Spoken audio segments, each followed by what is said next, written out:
Hey, what's going on, everybody? Welcome back to Groove's Garage. Today we have a little bit of a bigger project here for our 2011 Tacoma. We have to change the front wheel bearing on the driver's side. That finally blew out after 123,000 miles. They are the original ones from 2011. I went with an aftermarket set here. It is OEM spec. It is from TRQ. Got these on extremetrain.com. This one comes as a complete wheel bearing and hub assembly. It'll be a lot easier to put it all in there. So pretty nice looking assembly here. Comes with the equipment that is all needed. And since we're gonna go ahead and have the truck torn down that far, we're gonna go ahead and put new rotors on and brake pads. I do have the original rotors on there. They still seem to be working good, but they look pretty rusted and worn. And since everything's gonna be apart, we're gonna go ahead and throw these on. So let's get over to the steps to get these done. All right, the first step in this project after you have the new assemblies is go ahead and get your vehicle in a position that's nice and safe. Jack it up, get your jack stands under there in a proper manner. Make sure everything is good and secure for your safety. And then we're gonna pop the tires off. We're gonna also go ahead and do both front ends because this was sold as a set and they are both the original bearings. So we're gonna go ahead and swap both of them out. So gonna get this tire pulled off and we'll see what next. All right, now that the wheel is off, the next step is going to be to remove your brake caliper and caliper line mount. So you want to remove this bolt to loosen the line for your brakes. And on the inside, you're gonna have two bolts, one right here and one right here for your caliper. Remove those and make sure you're careful because it will be hanging on the weight of the brake line. So make sure you hang up your caliper so you do not break your brake line. All right, so once you have your caliper off and you have it hung there so you do not tear any vacuum lines or your brake lines, you need to get your rotor off. And to do that, all it takes is some pressure and some penetrating oil and a little bit of hammer work. And you can also, there's two threaded holes here. You can take a bolt and run it in there, and that'll put pressure against the hub assembly itself to help back it off if it is seized on there or a little bit tight. All right, once you have those steps done, your next step is to remove the cap here that is covering the internals. What you do is just get down in between the grooves with a flathead screwdriver and just gently work at that. And you want to try and preserve this cap because it'll be going back on unless you bought a new one.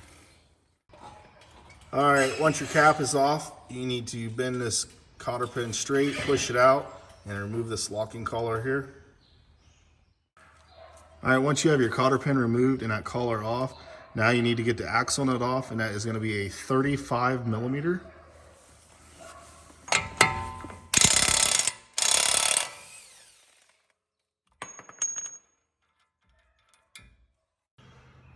All right, the next step is now there is going to be 4 bolts on the inside here, 2 on the top, 2 on the bottom that you need to remove. It is going to be 17 millimeter.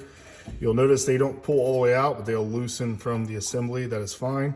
Again, it's 17 mil. You might want a little rubber mallet to give her a few taps.